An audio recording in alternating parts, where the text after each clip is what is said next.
يا من أجبت دعاء نوح فانتصر وحملته في فلكك المشحون. يا من أحال النار حول خليله روحا وريحانا بقولك كوني.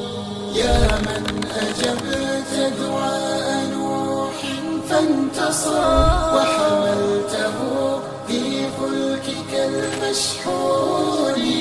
يا من أحال النار حول خليله. Ar-Rahman ini adalah pengantin atau mahkotanya Quran. Kenapa kok disebut pengantin Quran ya? Namanya pengantin ya berarti ada sesuatu yang indah di situ. Ada sesuatu yang akan didapatkan setelah itu.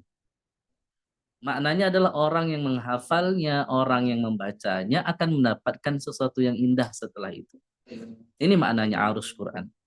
Nah, di dalam surah Ar-Rahman ini pun pula, bahkan ketika Nabi membacakan surah Ar-Rahman ini, sababun nuzulnya, Nabi membacakan surah Ar-Rahman ini, kata Abdullah bin Mas'ud, ketika Nabi membacakan, lalu Nabi menyandarkan badannya di pelepah kurma, di batang kurma. Lalu seketika para bangsa segolongan jin itu mendengar apa yang dibacakan oleh Nabi, ini surah Ar-Rahman. Lalu mereka pun langsung berkata, kami berjanji dan kami akan selalu tidak akan mendustakan ayat-ayat Allah Subhanahu wa taala. Ketika Nabi sampai pada ayat fabi ayyi ala rabbikuma tukadziban. Coba saya mau tanya, boleh diketik. Fabi ayyi ala rabbikuma tukadziban itu ada berapa ayat ya dalam surah Ar-Rahman? Tapi jangan Google ya. Ya. Lalu kenapa ayat ini ya? Masya Allah 31 kali betul. Ya, Bu Irda Said. Masya Allah Winda juga. Ya. Jadi kenapa dengan Ar-Rahman ini? Maka kata Allah Subhanahu wa taala, "A'udzubillahi minasyaitonirrajim. Bismillahirrahmanirrahim. Ar-Rahman." Kenapa diawali dengan Ar-Rahman? Pernah suatu ketika di perjanjian Hudaybiyah, Nabi mengirimkan surat kepada orang-orang musyrik ketika itu. Mereka tak kenal dengan Ar-Rahman karena Nabi mengawali dengan kalimat Bismillahirrahmanirrahim. Ketika mendengar kalimat Ar-Rahman, mereka tidak kenal dengan Rahman. Siapa Rahman ini kata orang-orang musyrik. Dikenalkanlah. Bahkan maka Nabi SAW pun ketika mereka tak mengenal dengan surah Rahman ini, maka kata para ulama, Nabi pun langsung mengubah kalimat surat itu dengan kalimat Bismikallahumma supaya mereka mengenal siapa Rabb, siapa Allah. Kalau kita katakan orang musyrik itu juga kenal Allah, dia mengenal Allah, tapi tak juga menyembah Allah. Maka kalau dalam istilah orang Arab itu mereka itu suka mengucapkan kalimat Allah, Allah, Allah itu udah kalimat sehari-hari sama mereka. Allah, Allah, Allah. Bahkan kalau kita lihat di stasiun televisi bola itu orang-orang Arab itu kalau bagian operatornya gitu bahasa kita ya. Jadi ketika mereka tuh melihat ada orang gol tuh Allah, Allah, Allah. Jadi Allah itu udah kalimat sehari-hari sama mereka. Tapi kalimat Ar-Rahman tak kenal sama mereka. Kenapa? Kok ditulis Ar-Rahman di situ? Nah, kalau kita lihat sepintas, Ar-Rahman, sesuatu kata para ulama, ahli bahasa, kalau ada Al-Quran, setiap Al-Quran yang diakhiri dengan kalimat nanti kita ketemukan nanti ada di ayat-ayat yang lain nanti itu setelah Rahman ini yang kalimat di ujungnya an. Apa maknanya? An itu, kalau dalam bahasa Arab, setiap daripada akhiran an itu adalah kalimat yang paling sempurna. Ada apa dengan kalimat sempurna Ar-Rahman tadi? Kalau kita lihat Ar-Rahman itu ya, ketika Ar-Rahman itu berawali dengan kalimat bahasa berasal dari bahasa rahmat. Ar-Rahman, kalau Ar-Rahman itu adalah sesuatu yang akan disandingkan dengan rahim. Nah, tetapi tidak semua rahim yang tersandingkan dengan Ar-Rahman. Contoh, ada orang dermawan, ada orang sebagian daripada orang-orang dermawan, dia nanti akan ada dalam sikap pribadinya, sesekali dia akan kikir. Jadi ada orang dermawan, sesekali dia akan kikir terhadap orang lain. Jadi tidak akan sempurna dermawannya. Nah, tapi Allah tidak. Allah sempurna rahmannya. Kepada siapa? Nah, para ulama memberikan penjelasan. Ar-Rahman ini diberikan kata-kata para ulama ke seluruh makhluk, seluruh daripada makhluk hidup yang Allah ciptakan. Maknanya adalah orang yang taat kepada Allah itu dikasihkan rahman dari Allah. Bahkan orang-orang yang durhaka pun pula akan mendapatkan rahmatnya Allah. Nah, tapi sempurna rahmannya Allah kepada makhluk-makhluknya Allah. Itu luar biasa. Jadi bahkan orang-orang yang musyrik pun juga dapat, Ustaz. Iya, rahman Allah itu sangat meliputi seluruh makhluk yang Allah ciptakan. Dari kalangan bangsa jin, manusia, orang yang taat, orang yang durhaka pun juga mendapatkan rahmannya Allah. Tapi ada satu sisi yang diberikan, ada pendapat yang lain mengatakan ar-Rahmannya bagi orang-orang yang musyrik hanya saja mendapatkan nikmat di dunia saja. Dia tak kekal, tapi hanya sifatnya sementara. Subhanallah. Tapi Ar-Rahim, ini yang dijelaskan para ulama, Ar-Rahim ini sifatnya langgeng dan hanya untuk manusia, insan-insan yang beriman kepada Allah, dan itu kekal hatta ila yaumil qiyamah. Jadi diawali dengan kalimat Ar-Rahman bil makna supaya orang-orang musyrik tersentuh hatinya, supaya mereka juga mendapatkan bagian, oh rupanya aku juga mendapatkan rahman dari Sang Maha Khalik. Itu maknanya. Jadi bahkan orang-orang yang tidak beriman pun kepada Allah pun juga mendapati rahmannya Allah. Ini luar biasa. Jadi setiap kalimat an yang di akhir itu adalah kalimat yang sempurna, dan itu hanya milik Allah Subhanahu wa taala. Hatta dengan orang yang dermawan pun sesekali dia punya sifat sifat kikirnya ada. Itu tak sama. Allah itu luar biasa, dan bahkan dalam akidah kita Allah tak akan pernah merubah moodnya. Yang berubah mood itu hanya sifat manusia.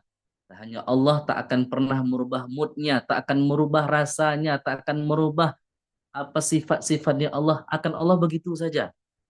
Sifat Allah dari awal, ya begitu terus yang akan kita dapatkan, yang kita pahami sampai hari ini. Jadi Allah tak akan pernah mengubah moodnya. Lalu apa yang kita dapati setelah itu adalah uh, bahwa kalau kita lihat di nabi-nabi sebelumnya, yakni Nabi Sulaiman pun juga begitu. Nabi Sulaiman itu mengirimkan surat kepada Ratu Balkis. Ya, mungkin ada yang tahu, yang ingat ayatnya. Innahu min Sulaiman wa innahu bismillahirrahmanirrahim. Nah, kalimat begitu juga diberikan kepada Ratu Balkis yang menyembah matahari. Ya, orang-orang Majusi itu, orang-orang yang menyembah matahari maksudnya. Nah, mereka tak juga mengenal Allah, tapi diawali dengan kalimat Bismillahirrahmanirrahim. Yakni supaya mereka juga merasa ada rahman Allah yang didapati walaupun mereka tak beriman kepada Allah Subhanahu wa taala. Wa idza qila sujudun rahman wa mar rahman. Mereka kalau ketika untuk disuruh sujud kepada Rahman, mereka mengatakan wa mar rahman. Siapa Rahman? Nah, itu tadi. Nah, maka disampaikan oleh Al-Qur'an bahwa Ar-Rahman ini adalah rahmat yang begitu luas, rahmat yang begitu banyak, tapi sifatnya adalah sementara. Dia diberikan kepada seluruh makhluk-makhluk Allah tanpa terkecuali, tetapi Ar-Rahim adalah sifat yang langgeng sampai hatta ila yaumil qiyamah, yang didapati bagi orang-orang muslim yang taat kepada Allah Subhanahu wa taala. Itu Ar-Rahman. Ayat berikutnya adalah Ar-Rahman 'allamal Qur'an. Nah, para ulama mengabarkan bahwa Allah memberikan satu cara supaya kita dapat berdialog kepada Allah, bercakap-cakap kepada Allah. Apa? Di mana kita bisa bercakap kepada Allah? Itu Ar-Rahman 'allamal Qur'an. Nah, ketika Allah ingin bercakap-cakap dengan hambanya, ingin bercakap-cakap dengan makhluknya, Allah nikmat yang paling puncak adalah nikmat yang paling pertama Allah mengajarkan Quran kepada kita. Kalau kita ingin mengatakan di mana saya bisa bercakap-cakap kepada Allah Ustaz, di mana kita bisa berdialog kepada Allah Ustaz, maka cara kita ingin langsung berdialog kepada Allah, baca Quran itu, pelajari Quran itu. Maka nikmat yang paling puncak, nikmat yang paling pertama yang Allah berikan kepada hambanya supaya kita ingin berdialog kepada Allah, maka Quranlah yang pertama. Maka kata Nabi SAW, khairukum man ta'alamal Qur'ana wa 'allamah. Sebaik-baik daripada kamu adalah orang yang belajar dan mengajarkannya. Nah, nikmat yang begitu besar. Jadi kalau ada orang yang mendapatkan Quran, dia belajar, setelah itu mengajarkannya pula, wah, ini dahsyat, ini double pahalanya. Dia berikan kepada antar sesama makhluk supaya dia terus dapat berdialog kepada Allah Subhanahu wa taala. Pernahkah kita merasa begini? Saya juga pernah begitu ketika mempunyai satu problem masalah yang kadang-kadang masalah ini juga sulit dan kadang susah dipecahkan. Tapi tak tahu-tahu kenapa Allah memberikan satu arahan, ya, satu arahan kepada kita ketika membuka Quran, terserah mau di halaman apa saja gitu ya. Tapi tak tahu-tahunya kita baca ayatnya, kita baca terjemahannya, kok ini masalah saya? Ayo, siapa yang pernah begitu? Yang pernah boleh ajungkan tangan atau mengatakan saya Ustaz itu. Yang sama kayak saya. Pernah, memang begitu. Jadi memang Allah itu selalu, ya, Masya Allah sering. Jadi ketika kita punya masalah, ada satu solusi yang Allah berikan di dalam Quran supaya kita dapat berdialog langsung kepada Allah. Itu maknanya alam Al-Quran. Supaya kita bisa, Allah memberikan pelajaran kepada kita melalui pada Al-Quran tadi. Jadi kalau kita ingin berdialog, ingin berdiskusi kepada Allah, maka baca Al-Quran tadi. Itu pasti Allah memberikan satu solusi yang begitu besar di setiap masalah kita. Iya Ustaz, kadang-kadang heran sendiri. Iya memang begitu. Ya, ya jangankan begitu. Ya kadang-kadang juga ketika kita buka Facebook gitu kan, timbul ada video, kok masalah saya kok yang di video ini gitu ya. Jadi memang apa namanya?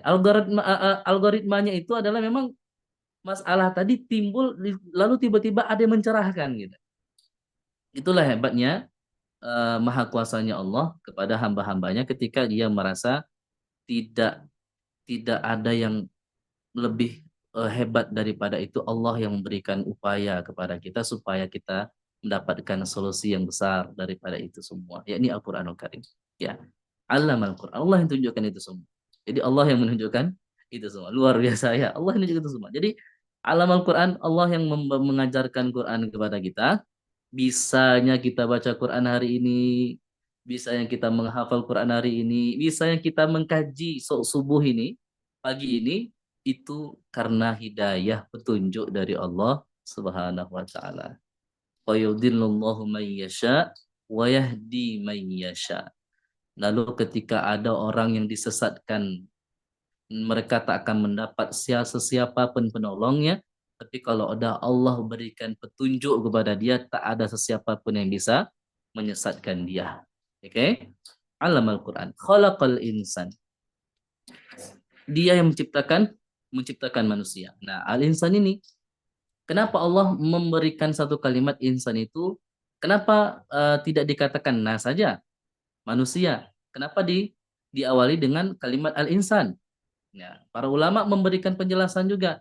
Al-insan itu ada beberapa pendapat mengatakan kalimat yang diawali dengan asal katanya adalah al-uns, yakni artinya adalah harmonis. Manusia itu adalah satu golongan yang mempunyai sifat keharmonisan. Harmonis. Jadi dia akan merasa harmonis di antara sesama dia. Ya, di antara sesamanya, sesama makhluk, yakni manusia. Dia akan harmonis ketika menjalankan satu muamalah. Dia akan harmonis mengerjakan satu pekerjaan di antara sesama. Itu sifat fitrahnya manusia. Dia mempunyai sifat harmonis.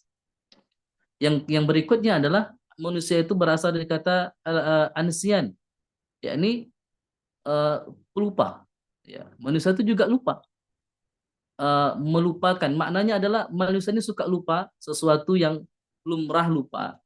Jadi kalau lupa itu, Ustadz saya sering lupa, ya itu lumrah. Tapi kalau keseringan ya, jadi beda lagi ceritanya. Tapi kalau sesekali lupa, itu memang lumrah dan fitrahnya manusia. Maknanya apa? Kita diminta oleh Allah Subhanahu wa Ta'ala untuk melupakan kesalahan-kesalahan orang lain. Ini maknanya. Jadi, nisyan adalah sifatnya manusia adalah lupa yang diminta oleh Allah Subhanahu wa Ta'ala agar kita juga melupakan kesalahan-kesalahan antar sesama kita. Pernahkah kita begitu? Punya masalah dengan sesama, dengan saudara, dengan bahkan dengan saudara kandung sendiri. Pernahkah kita meluaskan itu semua, menghilangkan perasaan kesalahan itu? Lalu tiba-tiba Allah memberikan satu jalan kepada kita, bahkan nikmat yang begitu besar dan bertambah setelah kita merasakan itu semua. Ya, jadi makna khalaqal insan itu dia menciptakan al-insan, manusia, yakni maknanya sekali lagi ada an di ujungnya. Maknanya apa? Manusia diciptakan dalam keadaan sempurna. Dia mendapatkan akal, dia mendapatkan nafsu, dia mendapatkan keampunan Allah Subhanahu wa Ta'ala, dia dapat Quran, dia mendapatkan Quran. Berbeda dengan umat-umat sebelum Nabi Muhammad Sallallahu Alaihi Wasallam, kita diminta untuk berharmonis setelah kita diminta untuk melupakan kesalahan-kesalahan orang lain. Itu maknanya. Nah, setelah itu kalau kita sudah diajarkan ada nama sifat harmonis dalam pribadi kita, ada yang sifat yang tadi lupa, kita untuk melupakan kesalahan orang lain. Setelah itu pendapat yang lain adalah al-nausi, yakni manusia itu suka bergerak. Manusia itu adalah sifat fitrahnya adalah bergerak. Nah, dia menciptakan manusia yang suka bergerak, itu maknanya. Kenapa manusia itu harus dikatakan bergerak? Karena manusia itu adalah sifat yang diciptakan oleh Allah, adalah makhluk yang bersosial. Maka kalau ada orang yang tidak bersosial kepada orang lain, berarti fitrahnya yang masih perlu diperbaiki. Kenapa begitu, Ustadz? Karena setiap daripada kita selalu butuh satu di antara lain kita. Ada mungkin beberapa di tempat tetangga kita yang mungkin tak mau di dalam masyarakat. Ada yang di antara kita yang tak mau bercakap-cakap dengan orang lain. Mungkin ada satu ada dulu merasa kekesalan juga kepada orang lain. Tapi itu ya itu fitrahnya memang begitu. Yang Allah minta kepada kita, ya tadi lupa untuk melupakan kesalahan-kesalahan orang lain supaya kita bisa bergerak gerik daripada setiap perjalanan kehidupan kita dan kita distatuskan menjadi makhluk yang bersosial. Khalaqal insan, 'allamahul bayan. Nah, sekali lagi ada kalimat an lagi di ujung. Makna bayannya apa? Penjelasan. Makna bayan adalah penjelasan. Apa yang dijelaskan di situ? Para ulama memberikan satu maknanya adalah dia yang mengajarkan manusia itu untuk berekspresi. Ya, maknanya bisa penjelasannya dia berekspresi, penjelasan yang berikutnya dia mengajarkan kita berbicara, bahkan yang lebih dahsyatnya adalah Allamahul Bayan ini adalah dia yang memberikan kita potensi-potensi. Ada mungkin di antara kita yang pintar matematika. Ada yang di antara kita yang pintar berdagang. Ada yang di antara kita yang pintar menghafal Quran. Ada yang pintar, Masya Allah. Itu semua Allah berikan kepada kita. Allamahul Bayan. Dan dia mengajarkan maknanya adalah potensi-potensi kepada kita supaya kita diminta untuk bergerak dan memberikan potensi tadi untuk kehidupan kita pribadi dan untuk memberikan pengajaran kepada orang lain. Nah, hari ini kita sudah merasa atau belum? Oh, rupanya potensi itu Allah memberikan. Iya. Ini maknanya berdialog tadi.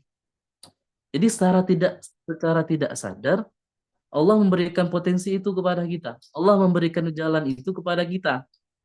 Mungkin kita yang sudah punya mobil, yang sudah punya rumah, itu berkat dari potensi yang Allah berikan kepada kita, sehingga Allah berikan nikmat tadi kepada kita. Coba kalau kita diam aja di rumah, tidak bergerak.